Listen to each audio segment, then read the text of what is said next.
It's time for Pod of the Dead.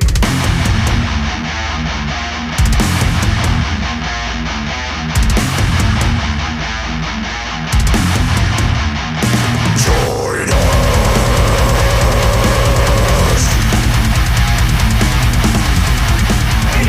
You have no kids, but it's still loud. Instantly, I was like, God damn it, Wesley. I was like, do we have nobody here? Those fucking dogs are slamming around. Yeah, that's funny. Can't avoid it. There is no escape from the thuds. No. The thuds. Hello and welcome to Pod of the Dead. I am your host, Nicholas, and with me as always are the two final girls, Stephanie and Natasha. Hello. Hello. On today's episode, we are covering the 2022 sequel. I think this might be one of our first sequels, Pearl. Sequel, prequel, yeah, Pearl. sequel, I guess that's prequel. how to look at prequel. Yeah. Yeah. So, Tasha, before we really start getting into things, what is this movie about?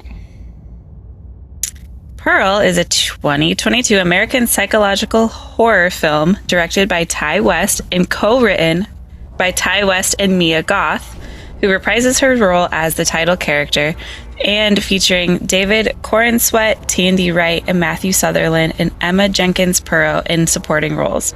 A prequel to X, and the second installment in the X film series, it serves as an origin story for the title villain, whose fervent aspirations to become a movie star led her to committing violent acts on her family's Texas homestead in 1918. Mm-hmm. Yeah. So Covers it pretty well. What is your girl's history with this film? I only know about it from the podcast. Yeah, well, we knew it was coming after we saw X, and it was like, well, this is going to be a series of movies that are going to cover basically the same lady playing a different character multiple times, and which is Mia Goth's character. So I was like, oh, that's interesting to see. And so we're just covering that because I heard about it, and I was like, I'd be curious to see what that looks like. So Yeah, I remember obviously seeing X when it came out and everything. Steph and I watched it together. And then I know Pearl came out the same exact year, and I'm not sure why I didn't get around to watching it. But then, like, once I was like, I'm going to watch this, it was right around the time that this podcast started. And Steph was like, no, we can't watch it until we cover it. So literally, we are like 40 episodes plus in, and I've just been like, all right, I'm going to watch. It's been sitting over here, and we didn't even watch the Blu-ray copy. We watched it on like Amazon. it was like, do we have to go downstairs and do all this Oh my stuff? God. Let's just fucking watch it in the living room. So yeah, Oh yeah, like so. So much work. it is. Feels like it. And I've seen a lot of Ty West films, so like my history with Ty West is, X, Pearl, The Innkeepers, House of the Devil. Like, he's done a lot of stuff that I've liked and everything, and he's very period driven. His film, like this one, definitely. I mean, before I even did my research, I was like making Wizard of Oz references because this film is fucking like Psycho meets the Wizard of Oz. Yeah, I guess I thought the same thing. Yeah. Mhm. Yeah. So you were saying how like Ty West and Mia Goth wrote this, like she got like a writing credit on this and everything. Yeah. Because they collaborated on the script via FaceTime during the mandatory 2-week quarantine due to COVID-19, the COVID-19 pandemic in New Zealand prior to filming X. They had only hoped A24 would agree to make the film. Fortunately, the project was greenlit before filming began on X.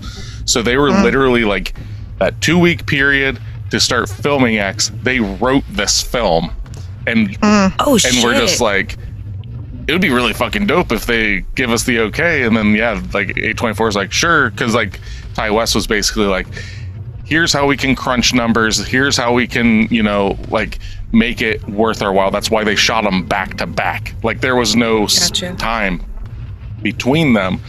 Even so much that the lady that plays the mother character in Pearl, it was the what do they call them? I'll just say the sex coordinator.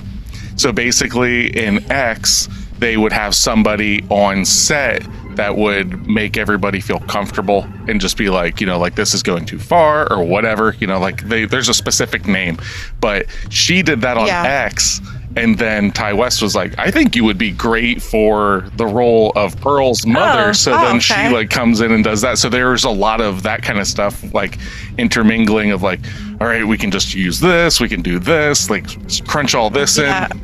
Can you consider that, like, okay, so you go and you think that you're going to be like a sex coordinator, right, in a movie, and you're like, okay, so when they do this is like the new standard. I actually just learned about this by watching the Bridgerton stuff. I don't know if this was when the same standard was in New Zealand and all that. They have to have something covering the genitals of the woman. They've always had that stuff.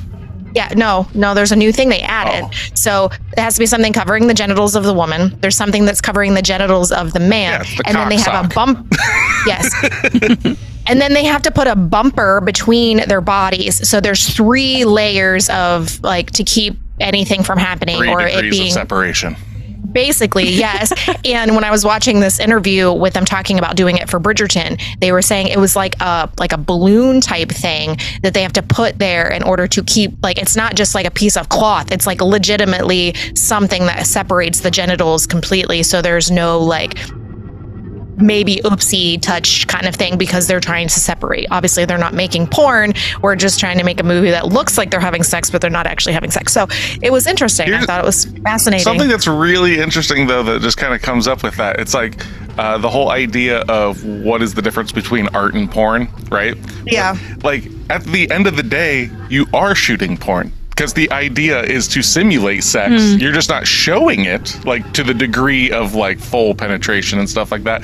But, like, I understand, like, you know, like, not wanting to be viewed as a porn star or whatever. I'm a serious actor, blah, blah, blah. It's like, you're literally, like, doing kind of the same thing at that point. No, this is that debate, and then we're gonna get into this because this is what I just opened up this fucking door that we always have, where it's like, is it like romance and sex, or is it pornography or erotica? And it's all about the narrative. So like if you're doing it because it's for titillation for masturbatory reasons, or if you're doing it as a way of moving the plot forward and it's part of the plot devices, but if it was removed, the plot would still be intact. Hey man, that is somebody ordering a pizza with extra sausage is not much different than, oh, Mr. Darcy, or whoever the named character is. It's all like, we've talked about this ad nauseum. Oh yeah, literally all the time. It's literally like the X episode. It's literally just like how I look at it is it's literally like the guy needs to see the action and stuff like that because that's how the male brain works, and then the female needs the emotional. So it's the end. They're finishing the same race from different roads. But it's also, like I said, but the difference is like when you're making a movie and it has sex in it or a TV show, are you using it to be masturbatory versus pornography is meant to do that? Jesus doesn't like it either way. Okay? Jesus does not like it, and this is sin. Are you speaking on his behalf? Yes, I was born on. I was born on December 25th. I think that gives me the God-given right. Anyway, as the atheist. So, well, I can't believe it myself. So, all right. So what do you guys think the budget was on this film? Yeah, you wanted me to stop talking about sex. You get the question now. I wasn't ready. Oh my gosh. Budget was $3.7 million. I'm gonna go with $5. You're really shooting low. You want to win that $5, yeah, you want to win that refrigerator. $5.55. The budget was $1 million. Oh shit, that's really good. Okay. And this got a semi-wide release. It got like basically the same kind of release as X. Okay. So what do you think it ended up bringing in at the box office? Oh, that's a hard one. $3.75 million. Was that the same thing you said their budget was? I think it was. Yeah. She's like, one of these has to be right. Why should I make it? Doing lotteries. Why should I just make up different numbers? I'm just going to ride the wave of 3.75. That's right. Something's got bound to hit one of these days. Something's got to stick. B plus. Yeah. I'm going to go $15 on a $5 budget. $15 million. I mean, they tripled their money, right? They might be able to buy a Blu-ray copy of this film. Maybe. And not watch it because it's too far away. So the box office was $10.1 million. So they made a decent amount of money. They did. And I'm wondering how much of that is off of the back of X, because these both came out the same year, but also like, so 2022 is when like the world is like really opening up again and stuff. Yeah. So I can't think of too many things that double release in a year. I've never seen films do it. They're doing it this year. Yeah, well, I'm saying previously. Yeah. Like, yeah, they're... What are they doing it this year with? That new Kevin Costner thing. And those are kind of, yeah, because they're filming those back. Well, basically how I read that is like, that's one long film that they're like, no one's going to sit here for 4.5, 5 hours. So, because they're like releasing them like a month apart. Yeah. He's even said that in interviews. Like, it's supposed to be, I think, a 4-part series. Ridiculous. They should have just turned it into a TV series and not released it in a theater. Spread that shit out. I'm not interested in it. I actually liked the idea of it. I don't know if I'm going to go see it in the theater, but yeah, I don't know. If I've got nothing better to do, I mean, I'll go check it out. I mean, that's what I just did this last weekend, and it worked out in my favor. It did work out. And we'll talk about that. We'll talk about that at the end of the episode. I don't want to give anything away, but yeah. So before we get into spoilers and shit like that, so you guys, you've seen X. Yes. And it was definitely like 70s, early 80s. Yeah.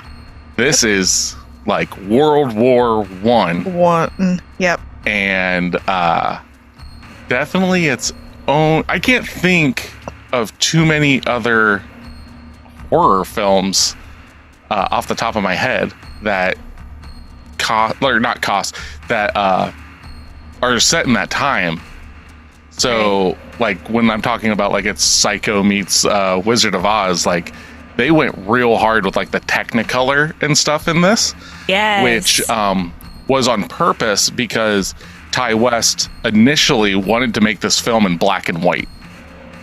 Oh, okay. That kind of would have been cool. And the production company A24 was basically like, you know, a lot of films doing that right now and everything. And, you know, you really want to make this different. So why don't you like try something else? And he was like, fucking hold my beer. We're going to go the opposite direction. We are going to make this as bright and vibrant as possible. Which it was successful in, I think. So absolutely. Oh yeah, it's so easy to pick up on that. Yeah. Going back though, in comparison to X, right? So go back and listen to our episode on X. They have the same budget. They both were made for $1 million, and X. Gosh, that's crazy. Yeah, so like $2 million budget for these two films together, right? It's insane. Yeah, it's awesome. And I'm not going to give away its the X's box office. You're going to have to go back and listen to that. But X did make more than Pearl. That would make sense. So that makes sense. And that's usually how that kind of stuff works, is because you know you're not going to gain necessarily. Sometimes. Wrong, but you're not necessarily going to gain 100% of your viewers for the sequel. So, you know, people go watch the original ones. Others are going to come, or some are going to follow you to the second one. You're going to lose some, but no one's just going to jump into the second film necessarily, unless you didn't know that it was a prequel. It's about, well, viewer retention is just lowered as time goes on. So that makes sense. Yep. So, but yeah, the film being shot like in its bright colors and stuff, the team felt like the film was being made in the way that it would become its own thing, and that it would be different and unique and almost like dreamlike at times, because like how insanely vibrant all of it is. But let's see here. Okay. Yeah. So horror. Well, I want to talk about stuff, but I don't want to ruin it. So trying to get all this out. So, all right. 2022 horror. Okay. We have covered quite a few films from this year. I don't remember that. So, sure. we covered Talk to Me. Okay, so that was 2022. Okay. Barbarian. Okay. X. Yeah, obviously. Terrifier 2, which we have not covered. And no. And we may one day get you all gloopy. Okay. Hey, if the listeners want it, you know, email us at podofthedead666 They're just going to email us just for this reason. Well, hey, you want us to watch Terrifier 2? You want us to do all that? you gotta let us know. I've seen these. I would love to see the girls see these. So I'm not going to put them through this, but if you want to, Maya's seen that. Maya's so I mean, watched it. she really? did. Yeah, she actually kind of liked it. It was weird. Smile came out this year, which we will be covering. I believe this summer. And then Nope came out this year. So okay. That's a good year. Pretty good year. But the box office, horror didn't really do the best when it comes to like the top box office films of the year. Does it really ever, unless it's a Scream movie? Yeah. Well, I mean, realistically. I mean, the Quiet Place films, stuff like that. But the problem is like everything that comes out that gets the big box office stuff is just nothing but Universal, Warner Brothers, and Disney. So we get Puss in Boots: The Last Wish. Okay. Watergate Bridge. I've never even fucking heard of this film. No, that's weird. Both of that's weird. Thor: Love and Thunder. That movie was your trash. favorite. Your favorite film. Horrible. Love and Thunder. It's bad. It was horrible. The only thing that was good was the goats. Everything else was horrible. The Batman. Okay. Oh yeah, that was a great movie. Okay. You haven't seen the Batman, really Tasha? I have not seen the Batman. It's actually really good. The dude from Twilight? Is that the one with James Patterson? James Patterson. Robert Pattinson. The author James Patterson starring as Bruce Wayne. Batman. Yeah, that one. Yeah. Robert Pattinson. Yes. Pattinson. Yeah, if you haven't seen the Batman, it's basically like if there was it's like kind of like Seven meets. It's a detective noir film. It's really. I liked it. A little long, but it's alright. It's different. Black Panther: Wakanda Forever, another Steph classic. I did not like that either. Wyatt loves that one. Really? Oh, yeah. I can't do it. Minions: The Rise of Gru. Oh my god, those movies. Oh, we're gonna go see the new one. I bet you are. Whatever weekend that is. Whenever I'm next told. weekend we have whenever I'm told that I have to go see it. Yeah. Doctor Strange and the Multiverse of Madness. I really liked that movie. Is that the one with the zombies? Yeah. That's Sam Raimi, Evil Dead fame. So I mean, we got a horror director in there. It is a horror like Marvel film, which is what I liked about it. So Jurassic World Dominion, possibly one of the worst films I've ever seen in theaters. I agree. It was. I had so high expectations. That movie was such a disappointment. I know there's another movie that I literally have been saying that about, and I can't remember because it's Tarot. Oh yeah, Tarot was legitimately the worst film I've ever sat through in theaters. Yeah. Top Gun Maverick. That was great. That was all right. We didn't see that in the theater, but it was so good. I liked it better than the original. So. Wow. And then we don't need to talk about the number one film. It's okay. We can just brush that one off. That film doesn't matter. No, you can't. No. What is it? I can't ever remember the shit. So Avatar. I'll say it for you. The Way of Water. Yes. Fuck yes. That movie is amazing. Do you want to know? Saw that in IMAX. Oh, you want to know how staggeringly different the box office is between 1 and 2? Oh, probably $1 billion. So Top Gun Maverick, which was in theaters for fucking ever. That's true. And was huge. Made $1.4 billion. Oh, okay. Jesus. The Way of Water made 2.3. I knew it. I can't even fathom that amount. I can't even fathom $5 because, I guess that's what this movie was made for, right? Oh my god. Yeah, that's true. So wow, that's awesome. So does that factor in? I have a question. Does that factor in, since you can see The Way of Water in IMAX, you can see it in 3D, so ticket prices are more expensive? Yeah, it's just how much money it made. Worldwide. So it's not necessarily how many tickets were sold. It's just how much those tickets cost. Because there's a whole debate thing about that and stuff of what movies are actually the most popular in theaters and stuff because of inflation. Yeah, because if you take into account how many tickets that Titanic and Gone with the Wind and stuff like that have sold, they're way up in there and everything. Mm-hmm. But nowadays, ticket prices ranging where they do and stuff depending on where you're from. It's not out of the realm. Billions of dollars for a film is just obscene. I'm not going to get into like my moral stampede of like why that's disgusting, but all right. So if this is your first time listening to us, welcome. This is a horror film club. So what we do is every episode, at the very end of the episode, we give out homework for next week. If you've already seen Pearl, stick around. We're going to talk about it, talk about what we love about it, hate about it, you know, all those things. Spoil all of it. I heard that Natasha stayed awake for us, so that's great. Yep. But if you don't care about spoilers, stick around.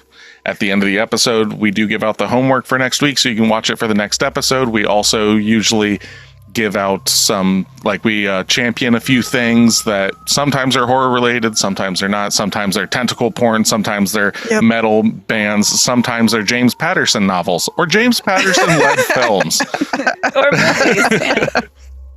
But if you're ready, let's talk about the Technicolor world of Pearl. If you'd like to be part of our horror film club, make sure to follow us at Instagram, Threads, and Facebook at Pod of the Dead. All of our episodes can be found at podofthedeadorelse.com or wherever you stream music and podcasts. If you have movie recommendations or questions for us, email us at podofthedead666@gmail.com. Don't forget to leave us a 5-star review. Or else. With that, I need to hear the 1 out of 10. Oh, wow. Okay. I was prepped and ready, man. I know. I gotta keep you on your toes. Okay. I gotta keep you on all 11 of your toes. Okay. Okay. Let's see here what this person had to say. 1 out of 10. Hugely disappointed. I was eager to watch this movie and had high hopes because of the high ratings, but clearly the ratings were false because this is one of the stupidest movies I have ever watched. They have not seen Tarot. Yeah. All it is a psycho chick who kills her family and hates them, feeds them to her alligator, then talks for like half an hour explaining how messed up in the head she is and how deranged she is, then kills people. Hold up. That 7-minute monologue is my favorite part of the movie. Oh, yeah. That was so good. Go on. Okay. Then kills people. I was waiting and hoping for something exciting to happen, but nothing good happens. It's only a delusional chick who thinks she can dance. The whole entire film is just ridiculous and doesn't make a lot of sense. There is no storyline here, and the ending was just absolutely ridiculous and stupid. The whole movie is a waste of time. Don't believe the positive reviews, as it was clearly posted by people in the production to try and up their ratings. Skip this movie. Total disappointment. This movie stinks big time. I will never give A24 another chance, as all of their movies are stupid, disappointing, and have the stupidest, laziest endings I have ever seen. Well, that's not true. Whoa. Like, so that's not just against this movie, that's against A24 which as is a whole. fucking weird. So here's the thing. I'm wondering if this person had seen X. I'm assuming not. Because, like, I'm wondering, because, like, they are saying that all of the A24 films they've seen have, like, lazy, boring endings. I don't think X does. Not going to spoil that. Also, Get Out does not have not Get Out, sorry, Get Out's not A24. Talk to Me does not have a lazy ending, boring ending. I can't think of... I get their frustration with this film because Steph was blue-balled at the end of this film, literally exclaiming, going like, what? Are you fucking serious? Yeah, that was me at the end of this movie. That is true. It is true. Yeah, I'm like recalling all of my A24 endings of movies, and most of them I think end extremely well. I liked the endings of them, especially the end of X. I thought was done extremely well. This movie, I agree with them in the ending. I fucking hated the ending of this movie, and I was just angry about it. And then Nick spent like 20 minutes explaining to me why it makes sense, and I was like, not why it makes sense to me. To you, I wasn't mansplaining. No, but like why he thought it was logical as to why it ended the way it did, and I can appreciate that mindset of like he's just like knowing I'm pissed, and he's like, well, this is why. And I'm like, I get that. That doesn't change my feelings on why this is fucking bullshit. Right. And so, like, that was my feelings of the end of the movie. And I can't think of a movie that I've watched any time in the recent time where I felt that way, other than like when we watched 1408 and we're like, we all watched different endings. That was fucking weird. Yeah. But other than that, yeah, I haven't had that feeling. So, I mean, I don't know if that lends to like the quality of the movie and was good and I didn't want it to end, or if it was just because it didn't fill in the blanks that I needed it to. I don't know. So that's how we'll get into it, but that's how I look at it for you, is that because like, I was like, I think you just want a television series of this. Like, you just want to stay with Pearl and everything. I just want to know more. Yeah. Like, I feel like I'm lacking something. Yeah. I want to know more. I need to be more submersed, and I didn't get that. And I think that was what was disappointing to me. So, like, I still have questions after the movie that I had going into it, hoping that they would get filled. And that's what we're going to talk about. See if we can help each other, you know, really figure something out. Really, like, I mean, like, understand. Appreciate it or depreciate it, you know, like, just kind of like see everybody else's view. So let's hear that 10 out of 10. Sure. Mia Goth deserves to win an award for her phenomenal performance as the psychotic Pearl. 3 exclamation I legit points. said that during the monologue at the end. I was like, how did she not fucking win some shit for this? Like, this is crazy. She's an amazing actress. She is. We just gotta James. If you already didn't James. know. And if you want to know that reference, go listen to our Infinity Pool episode. We cover a lot of Mia Goth. We do, because she's so good. She's our patron saint of Pod of the Dead. Mm-hmm. She's one of them. And Florence Pugh is up there too. Yeah. Anyway. Wow. This was a really good horror movie. It definitely deserves to win an award, especially after seeing Mia Goth's performance as Pearl, an unstable woman who is sheltered on a farm with her domineering mother and invalid father. Her husband is overseas fighting in World War I, and she aspires to be a famous dancer/actress. The movie is such an interesting case study, and Goth is great to watch. It's intriguing to see what Pearl will do at any given minute. 1 minute, she's quirky and cute, talking to farm animals. The next minute, she's making out with a scarecrow. Oh, she's not just making out with it. I thought that whole time it was a real face. I don't know if either of you did, but I was just waiting for those eyes to pop up. That's what I expected, and then they did the jump cut to the guy, and I was just like, oh, okay. The actual face. Yeah. The next minute, she's making out with a scarecrow. Then she could be yelling at someone and looks like she's about to kill them. It's like the female version of the Joker. Yeah, I could see that. And Taxi Driver, set in the 1900s. 60 years before the events of X, we meet Pearl, a woman who aspires to be great and become famous, but she's trapped at her parents' boring farmhouse. She makes friends with the projectionist at the local theater who promises to take her away to Europe. Her sister-in-law, Mitzi, tells her about a dance competition at church, and she's determined to win. This is starting to just sound like a synopsis. Yeah, it does. That's why we put it after the spoilers, because sometimes these go hard, and I don't want to ruin anybody's time. As time goes on, she slowly descends further into madness and won't let anyone get in her way of her dreams. If you love period horror films and psychotic women, I would highly recommend Pearl. Okay. Yeah, I think that kind of covers it realistically. There are a lot of similarities to her in this movie and her in Infinity Pool. I didn't draw that comparison until you did the Jay. Yeah, like that, like bubbly, like quirky yet unhinged. Oh yeah, woman. she said that like a lot of her characters and stuff that she plays are just parts of her just amplified to like a million. Like she takes what's inside her and just goes. So like talking about that monologue, I looked it up. I'm not about to fucking read this thing. And I was going to send it to you girls in the chat, but it said it was too long to send it into the chat. But this motherfucking thing is insanely long.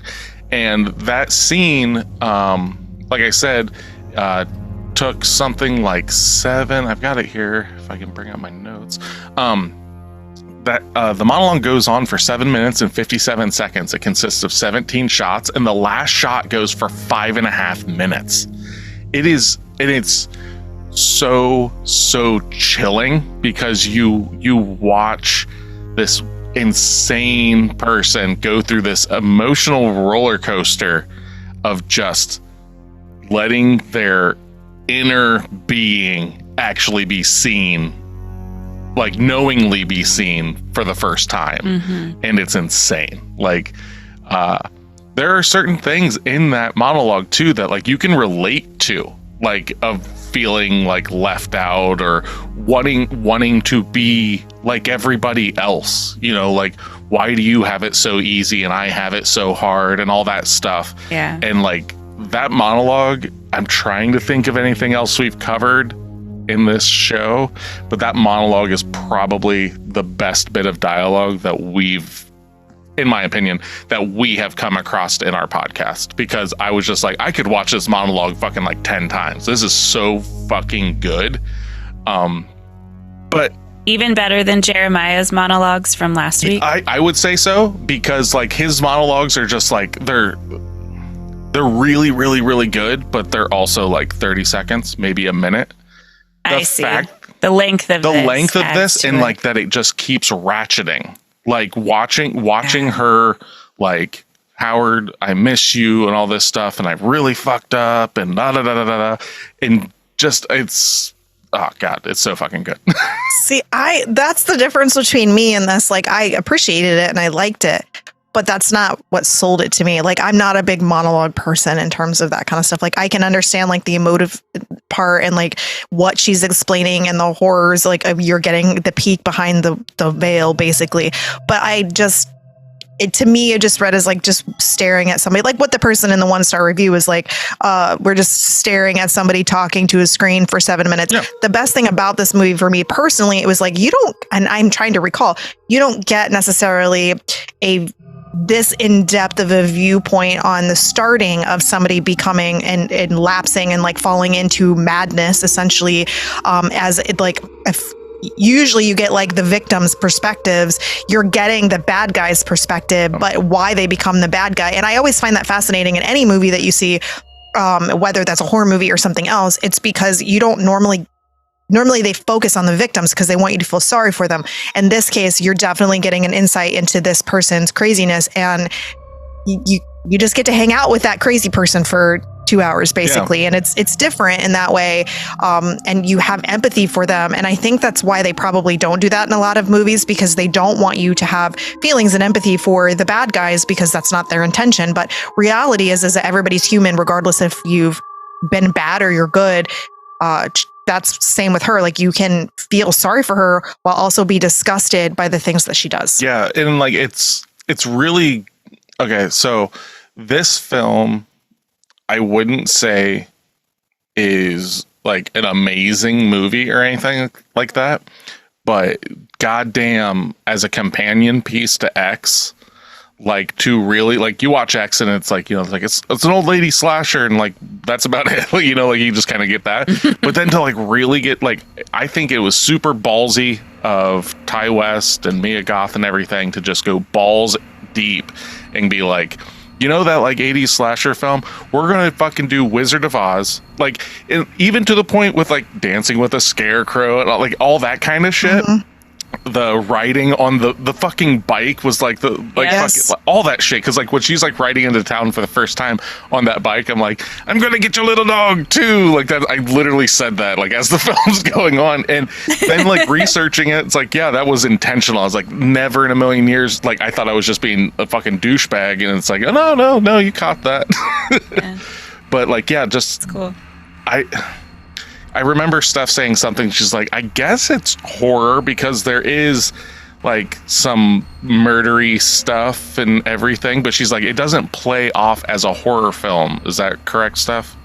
Yeah, I don't like when you think horror, like, yes, there's horror aspects to this movie, but the first half of this movie isn't really like that. It's just you getting to know the character. So like you're seeing the aspects of her like that are darkening, but like a part of it's also because her home life is so bleak and weird, and like she is kind of sequestered, and partially it's because they're dealing with the tail end of the Spanish flu, and so like they can't go and hang out with people, kind of like what we did, you know, and that's what makes it relatable, is because we just got done with our own pandemic. And so, and she's stuck with her family. And then her mom is her mom's German in this. And her mom's like this ball busting bitch kind of, and is like, she's never supportive of, like, she's supportive of her daughter, but she's not like, caring and like in the standard way. She doesn't coddle her. She doesn't do anything like that. And she's never like, I don't even know how to describe it. She doesn't want her to be weak, is like the... Yeah, she's not... Right. She doesn't praise her. She's like, you have to be a hardened bitch, basically, in order to get through with this life, and you have to appreciate what you have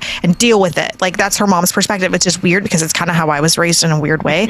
But I can understand, like, that's perspective, because her mom's like, well, if you don't and you're not like this, then look at what happens. You know, like, they have to take care of their dad, and like, and the whole dynamic there is fucked up. And so she has to live in this lifestyle forever without having really any friends or socialization. And I would imagine that that's like really lonely. And that's kind of the way the whole thing plays in this movie. It's like, I just want to be loved. I just want to be liked. I just want to get out of this fucking hellhole. And she has this like delusion in her head that she's built up, that she's this great dancer and she's this talent and she's these things. And part of her mind stuff is, in my opinion, now this is up for debate, because of where she's at and her lifestyle and how she was raised. So like, not all of this is necessarily just like she's crazy. She's become crazy because of all of those things. Yeah, like I agree with that. Like, and it's like, you know, like you're talking about like empathizing with Pearl and stuff like that. Probably the saddest character in the film, like, Pearl is a sad character, right? But Pearl's mother, like when they are at the dinner table and like have their like explosion and then the mom bursts into flames and everything, but the emotional like outlet of her talking about like, you know, did all this stuff, and I married this man, I married him to be his wife, not to be his mother, because now he's, you know, chair ridden and all this stuff, and just her just that's basically that parent to child thing of like, you look at me like I'm some sort of monster, but like all this stuff that has led to this point has created me to be the way that I am, and I'm just trying to do the best for you in the way that I can understand. And Pearl wants nothing to do with that, because Pearl straight up just tells her, it's like, I just don't want to be you. And like, but that's fair though. It is, but it's one of those things that just like, in the circumstances that her mother is in, you know, the fucking Spanish flu, the World War I's going on, which is in like dealing with Germany, and she's even like, I don't want to hear any more about dead Germans, because you know that they probably still have family over there and everything. It's really depressing. And like, yes, she's being a hard ass on her daughter that is at least 16, you'd think. She's married and everything, but it's one of those things of like, especially back then, if you're going to be here and everything, yes, your husband's at war, but you have to help. And her delusions of grandeur are causing more pressure on the mom, like nonstop, and she needs her help. You know, they're chopping wood and all this stuff, and it's Pearl's off fucking the projectionist like in town, like abusing morphine and everything. Yeah. I don't necessarily think she wasn't not helping her mom. She was taking care of all the farm and stuff. So like, she was milking the cow and killing the goose. Killing the goose, yeah. And like, I mean, who hasn't wanted to kill a goose? So I mean, I'm just saying, they're little bastards sometimes. I haven't wanted to kill a goose. You know what? Well, that's not what Pearl says, Tasha. Have you wanted to kill a goose? If so, send us an email at podofthedead. I don't know if I have either, but I mean, Pearl says it's okay, so it's okay. So whatever Pearl says is sure. game. Oh, sure. Okay. Well, I'm gonna pack come up on. Wait, hold on. I married you, so that's okay. I'm not like Tasha, don't dye your hair blonde. You'll be okay. Yeah, we're good. Oh yeah. God, Steph, do you not like yourself? Because I'm a blonde. I don't know. According to Pearl, I'm supposed to hate myself now. But yeah, I mean, I liked the alligator part in this, or that was funny. But like her part of me, I always side with the villain sometimes in movies. So like with her taking her dad onto the dock and was like gonna dump him in the water because he's such like, he's a burden on their family and on her mom, and she's trying to take that pain away. This was like right after her mom had like a meltdown, right? So she's like, fuck this, I'm going to make this better. I'm gonna dump your ass with the alligator and feed you. And part of me was like, do it. I know that sounds horrible, but I'm like, it's gonna make your guys' lives easier. It's gonna make your mom's life easier. He probably doesn't want to live like this.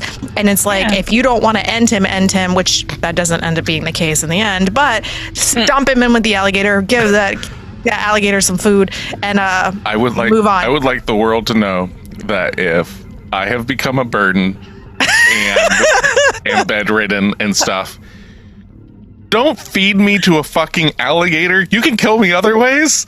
That is horrific.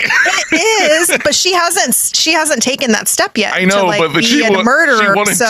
So she did. But like, part of me was like, I understand, and that's what's really fucked up about this movie. It's like, I understand that perspective. Sick. I cannot get sick. Oh my God. You will feed me to a fucking gator in a second. Yeah, that's it, honey. No, but really, I felt bad for them because they were in this situation, and the mom was just like broken down, and I felt like she was just trying to care about her mom and like be like, fine, this is our burden, let's get rid of our burden. I don't think it was that way. I think it was the easier of the two to kill first. I don't think it had anything to do with her mom, because she had already kind of come to terms with the fact that like it's her parents that are holding her back. So she's just like, fine, I'll fucking start here and then deal with mom. Like that's how I got it. Like I didn't think she was doing it for her mom in any sort of way. I saw it the way Steph did, where it's like, well, if I take the burden of dad away, then that's one, less work on mom, which in turn makes less work on me. Because if you notice, she's the one that's bathing him. She's the one that's feeding him. Like she doesn't get to do her own thing, even at the house, because she has to tend to her dad. Yep. Maybe. Yeah. Well, and the reason why I think it piggybacks is because the mom was crying, and it was like her mom was having a meltdown, and it was like the next morning she comes out, she's like, fuck this shit, I'm tossing your ass in the water. And it's like, part of me is like, well, that was considerate of her trying to help her mom and herself, even though that's the most fucked up thing. I mean, we're talking about a horror movie here, but you know, that's where you empathize with them, because their situation is difficult. I mean, they probably didn't know that they could have like poisoned him more with his medication and he could have died that way, or something else. Like that could have been an option. He got sick because of the flu, and then like because of Spanish flu, and he ends up like this. So like that in itself, like just watching your person, like she married him and like having to, you know, basically run a farm with him, and then he gets sick with the flu, and then he's no longer capable of helping with anything, and he's just a burden on their family. You know, it's sad. Like, it's really, really sad. That's what makes this movie really bad. Like, in the sense of, like, just emotionally, it's just sad all the way around. Like, you feel bad for every single fucking character in this. Even the fucking alligator who gets the damn fucking egg stolen, and then she crushes it in her hand. I was like, girl, you got some problems. You need to work on yourself. Well, it has to do with her, like, hatred of life. Like, it basically is her, like, it's, what's the way to put it? She doesn't want to be alive, basically, is how I look at it. But like, she would never kill herself. So it's easier for her to kill other things to get that release. Oh, I look at it as a power thing, because they have more power than her, and so she's taking it away. In her monologue, I just had it up. Let me see here real quick. When she's talking about being pregnant, she says, how could you be so selfish and cruel after all I've done to make you happy? I was even pregnant with your baby. I never wanted to be a mother. I loathe the feeling of it growing inside me. I felt like sickness. It felt like sickness pulling and sucking on me like some needy animal in a barn. How could I be responsible for another life? Life terrifies me. It's harsh, bleak, and draining. I'm so relieved. I was so relieved when it died. It was one less weight keeping me trapped here. but then the war came and you left me too.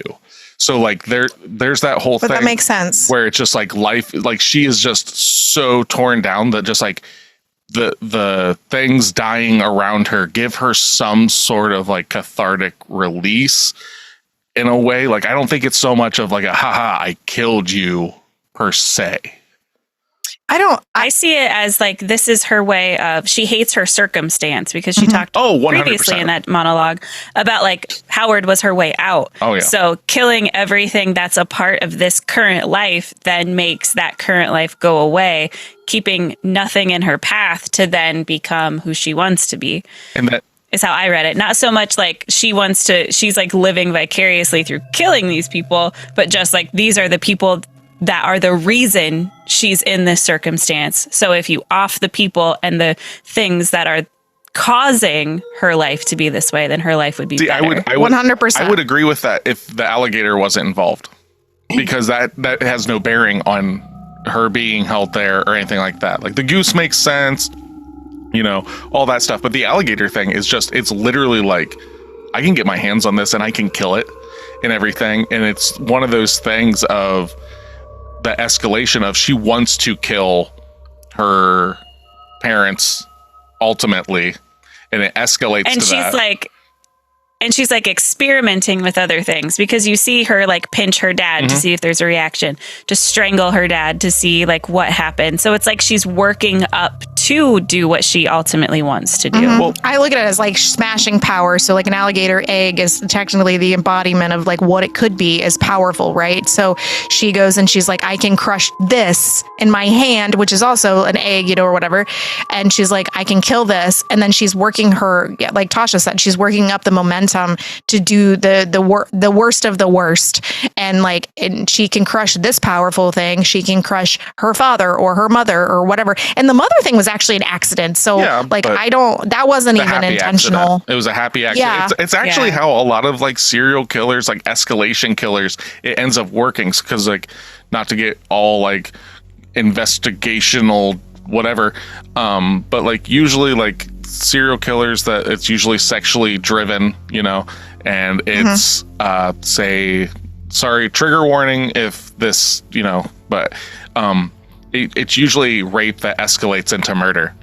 And once it accidentally happens, then it just becomes a lot easier to do. And that's how... What's a release? Well, not necessarily. It's not an intentional release. It's usually like the after fact. Ooh, that wasn't so bad, you know? I like it. Yeah. But Yeah. I'm that's what was her too. Like that, she didn't know she was going to like it. And then it does. And then she gets that release of like endorphins or whatever she gets from killing somebody, and then that's what propels her to do more, essentially. But like I'm going to completely argue my side again, going back to her monologue about how like I think it's a lot of like the self-loathing, like wanting to die because she can't get what she wants. It's that kind of thing. It's a very it's very childish in that sense, and this is not me like shit talking like suicidal ideation and all that stuff, but her, like in her monologue, she's like talking about like, I'm a failure, I'm not pretty or naturally pleasant or friendly, I'm not smart or funny or confident, I'm exactly what mom said I was, weak, and I don't know why. What did I do? Why wasn't my family like yours? I hate what it feels like to be me and not you. There's so like, and yes, like that fuels her fucking anger, but I think deep down it's one of those things where it's like she just wants it easy. Like that's the main thing. She wants it easy, and if she can't have it easy until she fucking figures it out after killing her parents, fails the dance audition, right? I'm not talking about that point. I'm talking about everything escalating. It's easier to kill something else than it is myself because I fucking hate it here and I don't want to be. So she's acting out, and then it just escalates to that happy accident where her mother dies. And then it becomes a lot easier to deal with these things. And she thinks that her parents are the ones that are holding her back. She's trapped on this farm. Howard was her way out. She's going to become a dancer. That blows up in her face. And it's literally it's not because she's a bad dancer or anything. They tell her that was great dancing. We have a lot of people like you in the troupe though. And you literally were just not born with what we want. We just wanted that all-American blue eyes blonde girl. straight up is her sister-in-law, you know? Yeah. And I thought it would have actually been better if her sister-in-law didn't get the part, because it doesn't matter. Like, they wanted you. Like, I didn't necessarily like that they went to that whole stint of like, you know, you can tell me that you got it or whatever. If she would have just hated her regardless because she is what they wanted, I would have liked that a little more. But yeah, but then it wouldn't have given, like, it wouldn't have justified as much to the viewers for her killing her, I think. Like, because it would just been like, but she's just blonde hair and blue-eyed. She's And the to us, it would be like, well, it's fine. Yeah. She's the embodiment But it's like of it. it's like that extra step of anger. Yeah, like, no, I get that, but like, I don't think it was necessary. Like, it's one of, for me, it felt like if if the audience didn't catch it, it is like she did get the thing, but it's like it didn't need to be. She's already just completely unhinged and everything, and anything that is confirming that she's not quote unquote good enough, or to what she thinks she is, like her delusions of grandeur that she's going to be this thing. I am a star, you know, like the world will know my name, which is literally the same shit that Maxine says in X. They 100% are the same person. Yeah, it's interesting to see all of that. Yeah. I just think she's killing her way through the people that are ruining her dreams.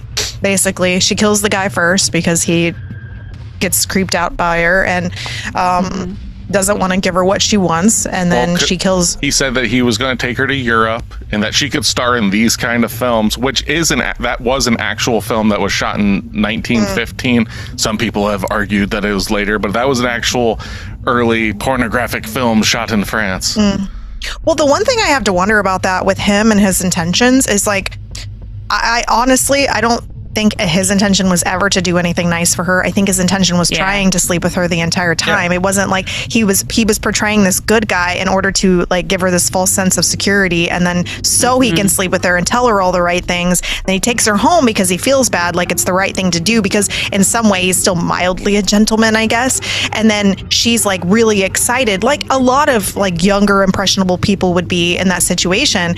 And then he just rips the rug out from under her and she just loses her shit. Not that you should kill somebody over that, but like he literally is using her intentionally and playing with her brain, you know, her mind. And he gets what he gets because of that. Like, she loses her shit over it. And like, had he done that, he probably has done this to multiple people before, because that's kind of like the vibe that I was getting off of him. He just jumps city to city, does what he wants, you know.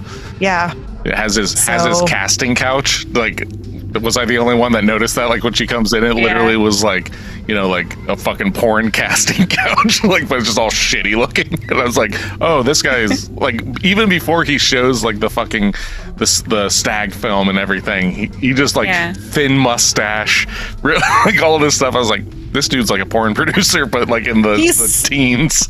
Yeah, he's something. Like, he was charismatic, he was attractive, like he said all the right things. Like, that is something. He was preying on a younger girl, trying to get her to, you know, woo her back, you know, without her realizing what was really going on. She was just following her dreams and somebody giving her attention, and it's really sad in that way. I mean, he still dies, but like that is legitimately the Hollywood machine. Like, that is like, with the whole Weinstein stuff and all of that coming, you know, like, people have always talked about it, but it is very true that it's like, you know, you want to break into this is, you know, you might have to, you know, do a little something extra to get your dreams, you know. So yeah, that's why there was a Me Too movement. Yeah. So would you girls categorize this film as a good for her film? Because I know that there's like some jokes about that where, like, you know, like Midsummer and stuff like that, where like at the end of the film, you're like, you know what, good for her. Like, and this is one of those films that kind of gets thrown into there. Would you consider this a good for her film? I don't think so.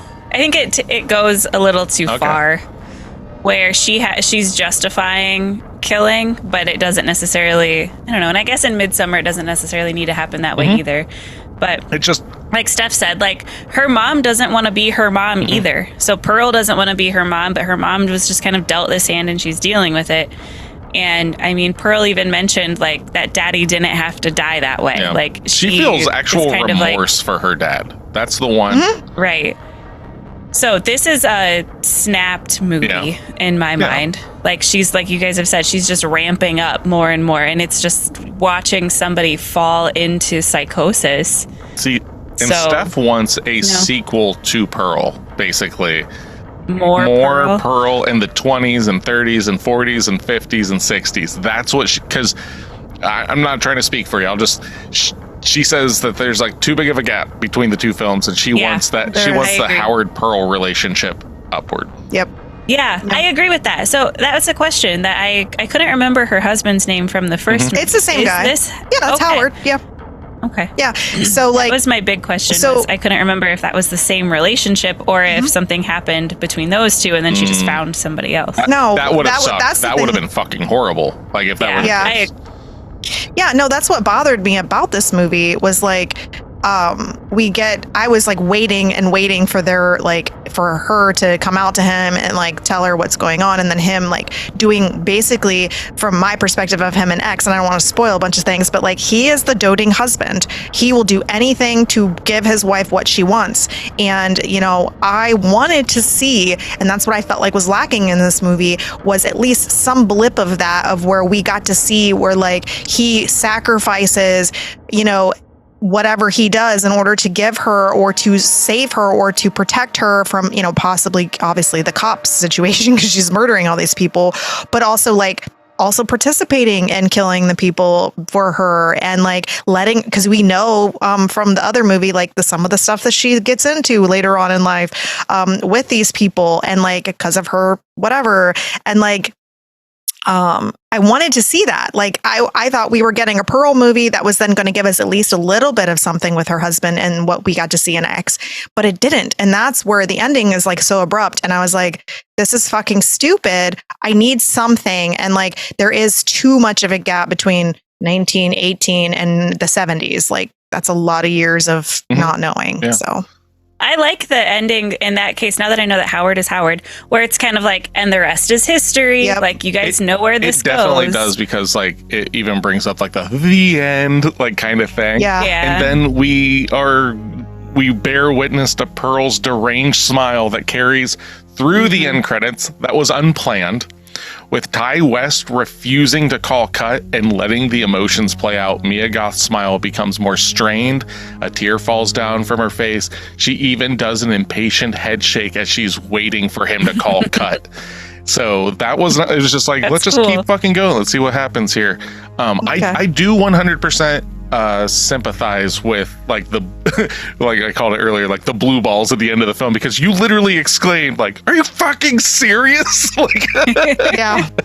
But like the motherfucker just walks in and is like, the end, and I'm like, you son of a bitches, like, give me something. He walks into a fucking kitchen with her parents' rotting bodies sitting there around the table, and like nothing, we don't get anything else. I'm like, this is the worst ending of any movie. Well, here's my view on it. So, you know, I kind of talked to you about it yesterday, and Tasha, this is going to be new to you and everything. So we can't really go so far into everything that happens and stuff, because they would just be kind of retreading what they already did in X. I get that, but that doesn't mean I don't want to see it. I understand, but I'm also telling Tasha. So I understand the point of not going like, okay, and this is why they love each other and all this stuff, right? You can also, though, play it off, considering it's during the flu and stuff, like they're dead. So like, what's to say she doesn't just play it off that like this happened, she's lost her mind? Like, it's because they died that she lost her mind. The only ones that are like fed to the gator are the ones that she couldn't really explain, which is his sister and the producer. So they're fucking just fed to the gator, and there's nothing to explain there. The two that are dead are the mom and the dad that are right there. The rotting food, all this stuff, and she definitely has lost her mind. So like, how far would it be to be like that they died of the flu? Because we're talking about the him, the teens, or to the, in general. in general. Well, the mom is burnt to shit with part of her scalp missing. I have a feeling that she can't play that off to Howard unless he's not very smart. Over time, she's been rotting. Like, so like all of that stuff is kind of going away. Like, I think that it's a lot easier to fucking like hide that shit and everything. But then also I'd read that, you know, cause like your complaint or want and stuff is like, so this happens, how could Howard still love her and all this stuff, right?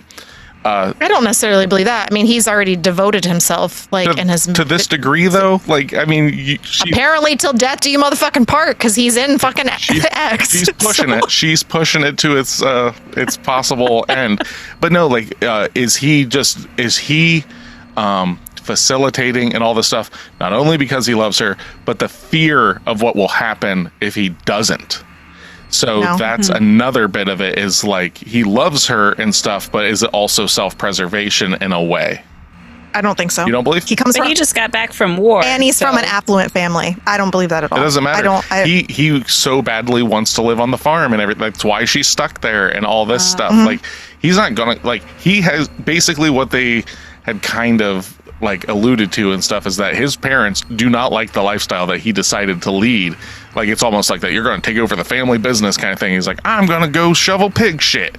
And that's the life that he wants. And so it's one of those things where it's like, you know, her life it gives for him what he wants, and he's completely in love with her. So like, there's obviously that aspect, but then also the fact of, you know, keeping all of that, like, it's a slippery slope. And like I was saying, like, if they just hide the bodies right there, you know, in for a penny, in for a dime, like, you're already there, you're already fucked. Like, what are you going to do? Turn her into the cops? She's going to kill you in the fucking middle of the night. Like, so. I kind of see it as him just turning a blind eye for a while, and then who knows what happens between now and X. But exactly that, like, that. I feel like there's a lot to say with that, like, maniacal, like, unhinged smile of hers. Yeah. Like, there's some way that she twisted it, or there's some way that she can rationalize it. Well, and now they can live happily ever after without having dad and mom around. This is all yours. Yeah, and also that kind of thing. And he's just like, okay. And also, we are taking it as we are seeing a reliable narrator at this point, which we have not seen a reliable narrator during a lot of these segments and stuff like that. So what's to say it is as it is, that we're seeing it as it is? Who knows? Like, that's, I don't know. Like, I would like to think we are, since we're seeing the deterioration of the parents. Well, no. Like, we see the mess. I'm saying, like, when we cut to her with the smile and everything, hey, honey, and all that stuff, that could just be, like, in her head. And, like, there's a whole other kind of thing going on and stuff where she's, like, you know, explaining this, that, and the other, blah, blah, blah. But what we're seeing is her internal self straining to try and be this thing that Howard so badly needs and wants. So I kind of think that whether that makes for a good ending or not is debatable, but I think that that's a big thing. Cause like, even like during the dance and stuff, Steph and I were talking, like, she was like, are we actually going to see it? Or are they going to cut back? And I was like, I 100% believe that we are going to not see reality in this scene. Like, and I was right. Like, it cuts to, like, you know, the big cavalcade of explosions and stuff like that. And we're seeing what she is feeling. We're like, no different than the dance in the cornfield and her having sex with it and everything. The scarecrow, that is. There's so much of that stuff that, like, as the film goes on, it's like, how much are we seeing that is real and stuff like that? So, yeah. But going to pushing the envelope and stuff, Natasha, how was this film when it came to the blood and gore for you? A lot of it wasn't really memorable. So, what, didn't someone get, like, chopped apart? Yeah, she chops apart a little gross. Yeah, sister with an axe. Yeah, when you see, like, the muscles and the legs and stuff, that was a little, but it wasn't any. Yeah, you gotta talk into the microphone. Sorry, I moved away from the mic. I had an itch, so that was more important. Yeah, it wasn't too bad, I guess. It was nowhere near a a lot of the Midsommar. movies It we was watched. no more than Midsommar. It was nowhere near Head Smashes in. It was okay. And I think it played with a lot, like there wasn't a ton in general. There wasn't a lot that happened throughout the whole movie. So it was And that's fine. how I feel like where I made the comparison to like The Wizard of Oz, obviously, and stuff. But then like Psycho. Psycho is like mostly about just this like mentally deranged, like this, the whole idea of like Psycho is like everybody goes a little crazy sometimes. Like it's that whole idea, Yeah. And like the line that some people draw with this and Joker, I can see as well, where like there's like I'm trying to remember what it is. Maybe it's The Killing Joke. Whatever. There's a Batman comic that deals with like the Joker's origin and stuff, and it talks about like it only takes one bad day. Like that's all it really is. Like it's just like that fucking you're at the top of the cliff, and then it just takes the last thing, and that's basically what this film is. It's just like, and she's fucking had it. Yep. Yeah. I mean, it's like built up and it's finally exploded, and she's just tired of being the good girl. But she's not really been the good girl because Mama already kind of says that to us. But still, she decides to up her game, I guess, and her craziness. But she's tired of just being like the farmhand and like the simple girl. Yep. She wants to be the city girl living the lavish life. She's tired of being just which is really funny because in X the film that they're making and stuff is basically Pearl's life when she was younger, like even to the point of the bibs and everything that Mia got. Like it's literally like that. It's I didn't really true. So yeah, it's weird. And then the scenes where like she's literally taking somebody's head off and cutting their arms apart, and like in order to get rid of the body, I actually thought that was extremely cool in this movie, because most of the time when we see that kind of stuff, it's like when it's in the moment, like it's just like we're cutting their head off or stabbing them in the face or whatever. But this is like intentionally like pulling a body apart in order to get rid of it. And the way that they did that in this movie was really successful, I thought, especially with the coloring and like just how well it looks so real. And I can appreciate that for what it is. And I obviously like movies that have gore and weird shit in it, obviously. But like there was something about this that was definitely, I will remember it, just like with the brushing of the hair and the scalp coming off and like just little things like that. And then like the uniqueness of like just shoving a pitchfork in this guy's chest, like all of that stuff. And then rolling his body into the water, his car into the water. Like I thought all of that was really cool because you don't get to see a lot of that stuff in movies. Yeah, that scene like where she just like literally like pops up with the pitchfork is like, I can't remember what she says, but it's basically like, you're not gonna fucking leave me. Just whoop. Yeah. every time she kills somebody that isn't her parents. So the sister-in-law and the producer guy, the projectionist. projectionist. Both of those scenes are fucking great in my book because like her like just fucking just nonstop stabbing him, and then the scene where like the sister-in-law is like walking out, and the way the camera is like with the horizon, and Pearl's walking out, and Steph's like, oh shit, she's grabbing the axe, and then picks up the axe, and just like that pursuit, I fucking love that shot. It is so fucking good. Yep. And then it wasn't like the instantaneous kill thing. It wasn't with him either. It wasn't like, well, one and done. It was like she hit her and kept hitting her, and like she wasn't getting good enough hits. And like then finally we get to the kill. And then it's the same thing with the guy. Like, yeah, she gets him, but it's like he's still alive. Like it was so like not to give interesting. Not to give anything away from X, which I imagine you've seen X, but I'm not. But it's very reminiscent of the death in the headlights in X. I don't think so. Not the gratuity of it, but just the fact that it's like, it's not just one and done. This is going to continue. Like it's consumed time. Yep. Yeah. So that. But I feel like in Pearl, it was like not knowing how to do it, and then in X, it's doing it for the sake of doing it for the over release and over of it again. and everything. Yeah, right. It was like literally in X, it was like she was getting pleasure, and in this one, it was more out of just like relief to get the pain away. It's like she's literally killing these people to release her pain, and like And in the other one, it's more sexually based, I think. So I think there's a difference in that. And maybe that's, that's another thing that we don't get to see because we just go from one movie to the next. Correct. So. But like, it is interesting though, like how many of these things like are like relived like in X and Pearl. Like, so I'll just use the headlight scene, right? The headlight scene, you can literally like draw a line from the headlight scene to the scarecrow scene. There's very similar, like 100%. All of that kind of stuff. That's what makes me like this film. I'm not going to say anything until we get into a review, but like there's a lot of that stuff. Like I was saying earlier, it's great as a companion piece. I don't know if this movie would work, if it works as a standalone. I would be very interested I don't think so. I'd be very interested for somebody to watch this first and then X and see what their take is on it, because I'm never going to have that. I did it the way they were released, so.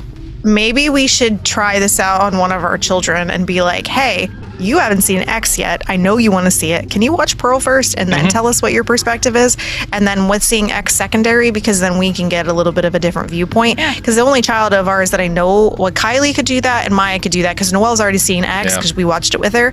But like, I wonder if their perspective would definitely be different, because you don't know, you can't pull back from frame of reference. No. So like, you don't know what this character ever does. You don't know. So I guess it probably could be a good segue into that series, but you're going to get a more of appreciation, I think, for the character and their backstory if you had watched them like they were intended. Yeah. Yeah. And then we're going to be going pretty soon to go see Maxine in theaters. We're actually going to see it all together. So that's cool. Yeah. Yay! So we're going to get the full trilogy done. But yay. Unless you girls have anything else that you'd like to deep dive into, we can really just kind of get into our reviews. Yep. Who wants to go first? Well, we're going to rate our reviews, right? So we're going to be guessing what everybody else is. You guys can guess mine first, and then, because since I went last week, so and then I'll give you what mine is. Oh, sorry. Okay, go, Tasha. Yeah. I have to go pee. Oh, sorry.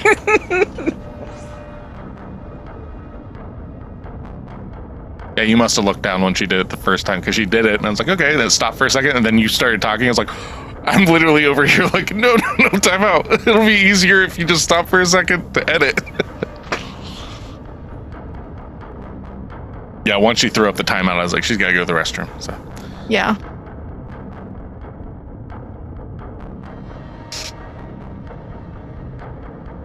what do I think Steph is going to give this? I think I got an idea.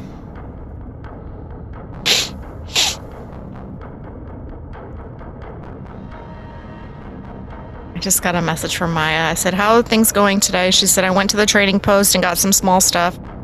And right now we're at the mall. The McDonald's here is great. It makes me so happy. Yeah, I think it came up on my computer, so it didn't say her name. It just said the number, but it said getting McDonald's poutine. So I think it was her. Oh, she was the one that I was talking. It had to have been. Yeah.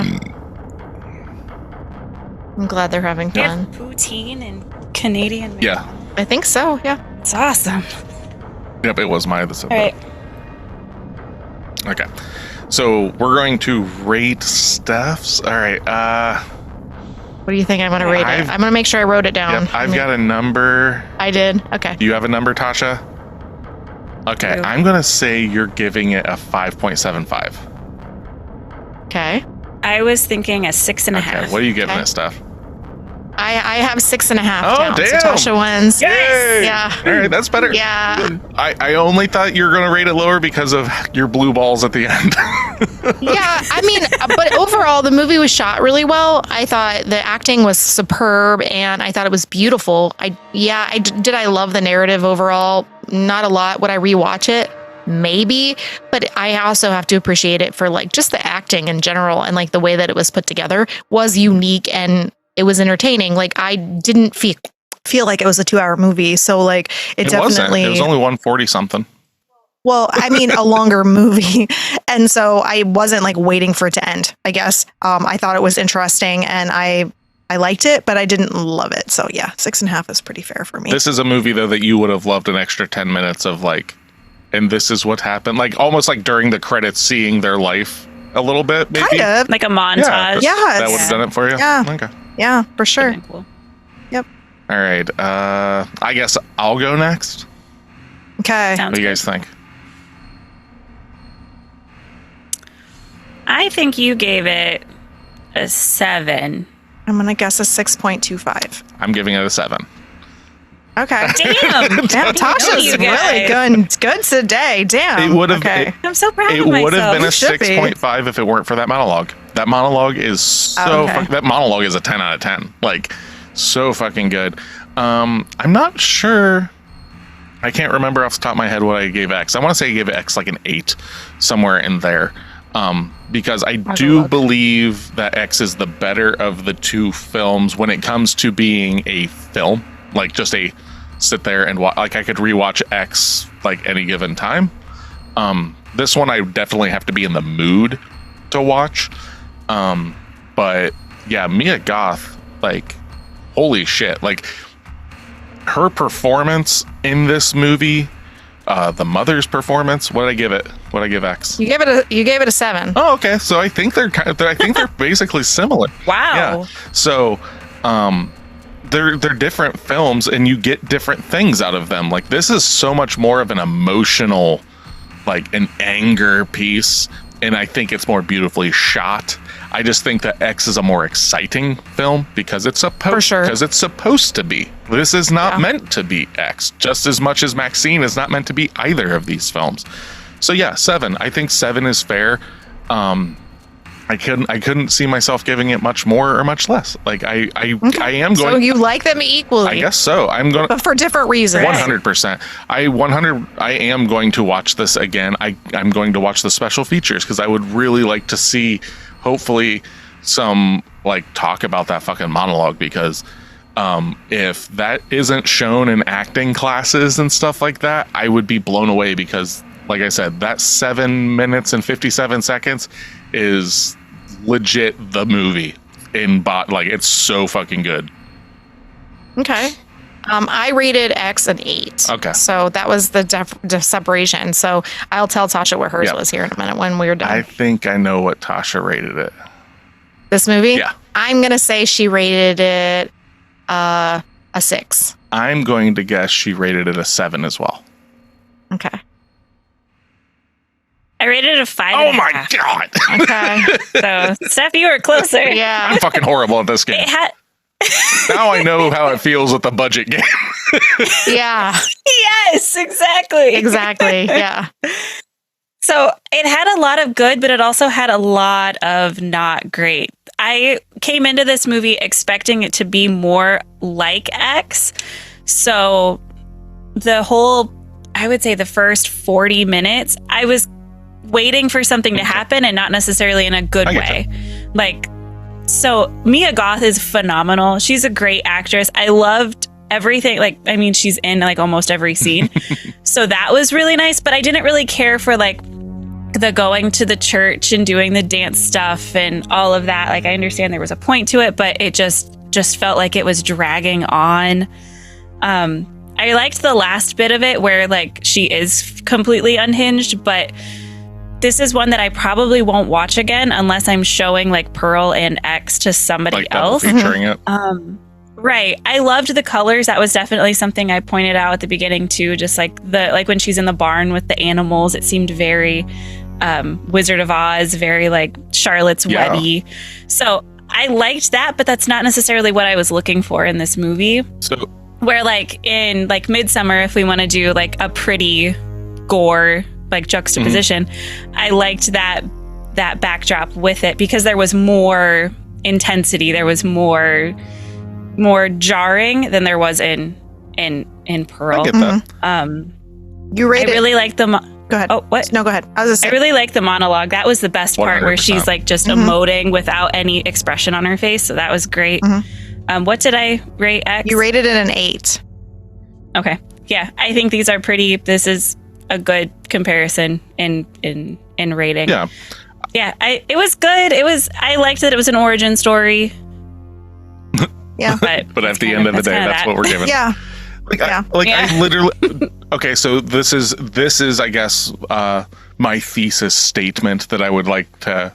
That's not right, but anyway, this is literally the question that matters to me. If you like X, should you watch Pearl?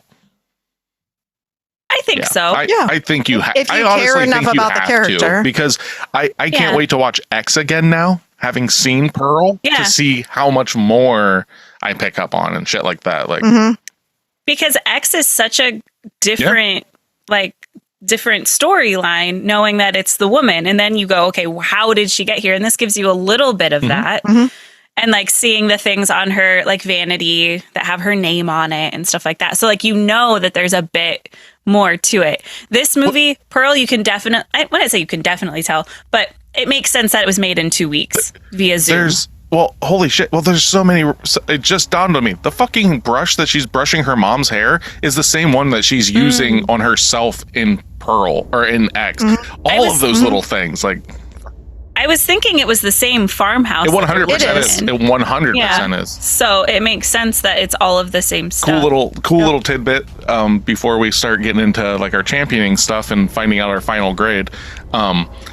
That house like got redone and everything. Like there were people that owned it and they made it look kind of shitty and stuff during X, and then like made it look all pretty.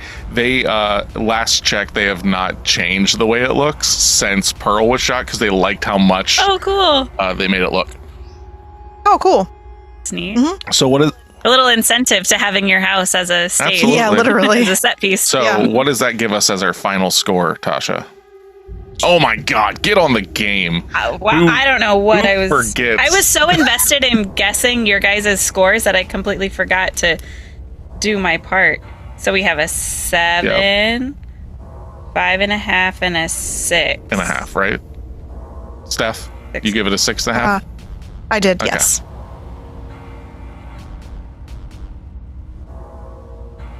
Gives Pearl a 63. Okay. You'll more than likely like it. Like, I think that that's fair. Like, even Tasha giving it a 5.5 in my scale book, that's still like, I'd check it out again. It's not the worst film or anything. It does definitely have its shining moments. I wasn't mad watching it like I have been in some other movies. There were bits where I was waiting for the movie to end. I 100% though agree that this ending is not for everybody. No. Yeah. It wasn't for me, that is for sure. Especially if you haven't seen X, you are going to be. God, I can't. Yeah. I couldn't. imagine. No, I know. You would have to be like ready to watch them back to back if that's the case, because if not, you were just no. Yeah. Well, here's a question that I haven't asked. Tasha, do you think that Mom would like these movies, X and Pearl? Like, I think so. Yeah, maybe we'll have to. We'll have to double feature them with her sometime. Just fucking ruin her Saturday. I don't know if I feel comfortable watching them with her. I'm just gonna watch her watching them. I do that a lot. Just like stare at her like, But no. So, you girls got anything you want to champion? I do. Right. Okay, what do you got? I started watching The House of the Dragon. Yes! I have seen 0 Game of Thrones, but this had dragons and queens, and I was sold. So I still don't know much about the other one, Game of Thrones. You don't have to. But I like that, and that's what I heard. I Googled it just to make sure, because House of the Dragon looks so cool. I wanted to make sure that I was good. I don't know if Game of Thrones follows more houses, but I really like that this follows the houses, just the one house, and you're getting like a condensed version. I couldn't watch Game of Thrones. Like, I watched like the first season and a half because it's so wide in scope that. That's what always turned me off on House it. of Dragon, though, we're in the second season now that it's. Oh yeah. Like, we watched the first season as it released. So, it's fucking great. I'm at where she just married. Where what's her face? The Alicent. The princess. Alicent? No, not Alicent. Oh, Rhaenyra. Rhaenyra, yes. Rhaenyra just married Laenor. Okay. And like the whole Daemon stuff is happening. Okay. All of that. I fucking love Matt Smith. Oh my God. I know. He's one of the greatest characters in the show. I love that. It's like the house. So Game of Thrones is like 4 different houses basically, and they're all fighting for supremacy. But the people that are running King's Landing at that time is not obviously the Targaryens, and that's what they're trying to do. So I loved that show. I watched it all the way through, but it has a very disappointing ending. And it is, while it's beautiful, it is they focus a little bit too much on too many things, and so I didn't appreciate that. But when we started watching House of the Dragon, it's just Targaryens, which are the most exciting part of Game of Thrones in my opinion. So you get the backstory. Yeah, it's fucking amazing. I love this show. It's so good. Cool. Yeah, I'm glad you're watching it. I'm glad. That's great. I got it from I kind of got sucked in doing like Fourth Wing and Iron Flame. I was like, I want castles and dragons. Yeah, you get that a lot. Yeah, it gets better and better as it goes on. So awesome. Let us know how you feel after the season. Oh shit! I can only imagine. Like nothing. As soon as something good happens, something terrible happens. So I'm already prepared for something terrible to happen. It's just all the time. It's the way of the Middle Ages. I went into House of the Dragon knowing how Game of Thrones works, and I think it was my friend Jordan, before I'd ever watched it or anything, basically said like, so Game of Thrones, anybody that you like, don't like them for long because they're gonna die. Like that's just how how this universe works. And I was like, okay, don't get attached to anybody. Yeah, literally. So knowing that you've seen all of Game of Thrones, when they're talking about the dagger and what is it, the Song of Ice and Fire, that's referenced in Game of Thrones, That's the name right? of that series, technically. I Game of Thrones, I believe, is just the first book title. It's called The Song of Ice and Fire. I think it's something like that. So yeah. Okay, so the dagger is referencing the entirety of what's to come. Okay. Yeah, so like when they're in, I don't know if they do it in the season, they started in this, like they're the whole idea of like winter is coming. Winter comes in Game of Thrones. It doesn't come in this stuff. So like it's weird that the span of time is so great and they're just consistently preparing for whatever's going to happen and just trying to keep power. It's so fucked up. The whole series is you have to just kind of go into it realizing you're going to have anxiety the whole time. So that's how I feel about it. It's so good though. Gotcha. Yeah. So, all right. Is you got anything else? That's really all. That's all consuming. Okay. That's all of the media I've been ingesting lately. So I'm going to champion something, but I'm also going to come and also kind of note, which isn't a champion, it's the opposite of that. Yesterday, after we watched our movie for this week, we tried to watch The Quiet Place 2. We attempted to watch that movie. You attempted to watch it. Yeah, we got about halfway through it. I give it a 1 out of 10. My, it was fucking horrible. That's the worst horror film I've seen this year. Yeah, it was more so than Tarot. We couldn't even get through it. I finished Tarot. That's fair. Yeah, so we got into it and I watched I would say we probably watched maybe half of it, but the stupidity of these characters and the way that it was filmed and like all the other pieces to it, the beginning had promise, and then it was like, because it was like giving us like the first day of like what happens to like that family when everything happens, and then it cuts to like nowadays and like after everything that happens in the first movie, and it was just fucking so stupid. And I was like, this is getting dumber and dumber and dumber. I'm gonna go see the new movie when it comes out, but like I had high hopes because Wesley watched it and said he liked it, and so we were starting to watch it, and I shut it off because I was like, I cannot waste my time on this. It's so bad. So yeah, that was if you like A Quiet Place, I don't know if you're gonna like A Quiet Place 2. This is shitty. I did not like it. It's not memorable. I watched all of it, and all I can really remember is them being in like a safe. Yeah. And that's really it. Basically took all of my complaints in the first movie about how like things are just like too silent and things like that, and just amplified it. And I was just like, it's taking this whole thing and just making it completely unbelievable. It removes all the tension because nothing about this is believable. Yes. And it's trying to be emotional, and it's so fucking bad. Yeah. I mean, that's how the first one was too. I'll never, like, you talk about trying to be emotional, like John Krasinski's death scene is garbage. Yes. Mm-hmm. Yeah. So it's kind of like that. So I was like, we shut that off. But yeah, what we're championing is, we went and saw, I am at least, there's a movie that's with Austin Butler, Tom Hardy, and I cannot remember the woman that's in the movie. But anyway, it's called Bike Riders. It just came out in the theater this week. It's literally the origin story of the 1%er motorcycle club. and it's based off interviews that were taken back in the 50s and early 60s that they placed into a book, and then that book is what they used to make the movie. It's basically it's the origin story of the Outlaws Motorcycle Club when they became one percenters. So they just used a fictional name called the Vandals in the movie, and we went and saw it. I wasn't sure. I did not know anything about the movie going in other than it was a motorcycle club movie. I knew less. That had these people in it. Nick's like, I've never even seen it. I've never seen anything about it other than you telling me about it, only because I write motorcycle club romance books. So like, I was like, I have to watch this. Like, this is my thing. And sure enough, we went and saw it, and it was so good. It was really good. It was so good. It was way better than I expected. Yes, and it was solid definitely 7. Yeah, I was gonna say I give about an 8. I thought it was so well shot, and it's based in Chicago, and like it's definitely got like that James Dean feel, and like Austin Butler looks like James Dean in this movie so hard.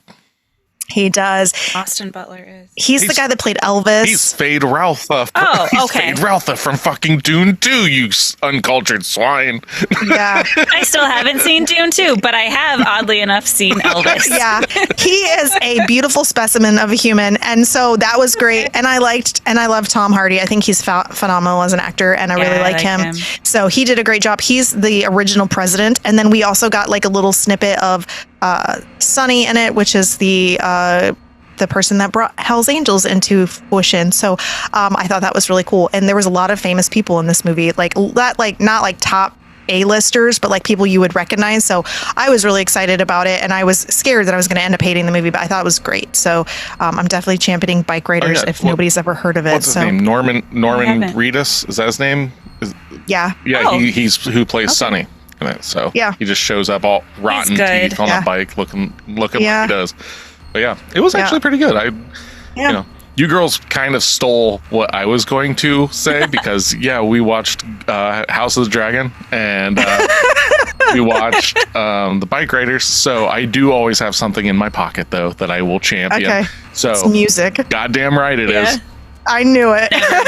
We'll never have to worry about us stealing that from you. No. So mine, like, I'm champion. This is probably one of the most popular things that I'm championing and stuff. But even then, if you're listening to, what's on the radio, this is going to still be, new to you, whatever. Okay. Did you champion it to me in a text message last night? No, I did not. No, motherfucking Pig Destroyer. Okay. All right. I have no idea who this is. So Pig Destroyer is a grindcore band. They started out in the 2000s.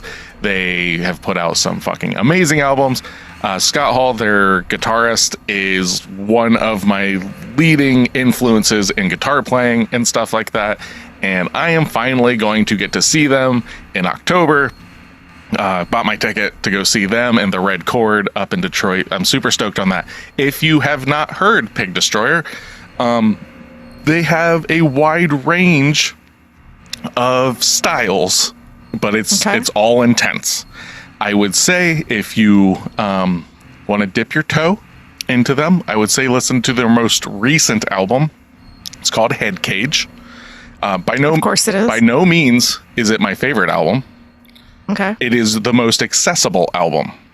If you want to hear what Nick's favorite albums are, go back and listen to their album Prowler in the Yard and their album Terrifier, which are some of the most intense grindcore, which grindcore is basically like really intense punk music played at its maximum speed. And it also has metal elements to it too. It's literally like old school Pig Destroyer was just a 3-piece. It was just guitars, drums, and a vocalist. That was it. As they got more, as they went on, they added a bass player and they added a noise musician. His name is Blake. I can't remember his last name, but he just passed away this past year. But they don't tour very often because Scott has like a big time government job. He's one of them guys, which I find is hilarious because their band name is a colloquialism for cop killer. So yeah, Pig Destroyer. If you like any of the shit that I fucking suggested over this when it comes to music for the most part, outside of the hip hop, and you haven't heard Pig Destroyer, give them a listen. They're dope as fuck, and yeah, I can't wait to finally get to see them. So that's what I've got to champion this week. That's good. Okay. All right, it is homework time. Whew. We actually don't have homework this week. I'm giving. Oh, yeah. No, we have more homework. Actually. Yes, we have more homework, but the listeners at home, I'm giving you guys a week off. You know, little summer break for you guys, right? Okay. We're gonna be getting into, it's like 4th of July territory and stuff. You may be going on a vacation. Maybe this would be the perfect time for you to actually have homework to watch or whatever. But we're not gonna blue ball you like Pearl might have done to you. Our homework this week is we are going to build, as not necessarily a Mount Rushmore, but like what we believe are our 5 films that we would suggest to people that want to get a little deeper into horror. Not necessarily like what we like, you know, you've seen Scream, you've seen The Conjuring, but like what else do we personally think, you know, and most of these films might not have been covered on this. They might have been, but that's what we're going to do on our next episode. Our next episode is going to be a Gaiden episode. It's going to be the 3 of us really deep diving our own tastes and kind of throwing them at each other, giving each other recommendations, maybe the other person going like, no, that movie's fucking garbage, I hate that, but you think that people need to watch that, then that's because not everybody agrees with all 3 of us. You know, there are going to be Steph fans, there are going to be Tasha fans, there are no Nicholas fans. Oh my God. But that's what we're doing for next week. And then after that, we'll be giving out homework at the end of that episode for the following episode. Okay. So there's still that. But there's going to be no spoilers next week. So it'll be a completely open episode. We'll kind of give some little overviews of it, talk about why we like the films and stuff like that or whatever. But yeah, and then there will probably be like a little like honorable mentions. There might be some television shows thrown in there, maybe books, who fucking knows, but like it's all going to be horror tinged. So that's what we're doing next week. Gonna give you a little summer break, gonna still give you some content, but that's what we're doing for next week. Okay. So for Pod of the Dead, I am Nicholas. I'm Stephanie. I'm Tasha. Come back and listen to us, or else.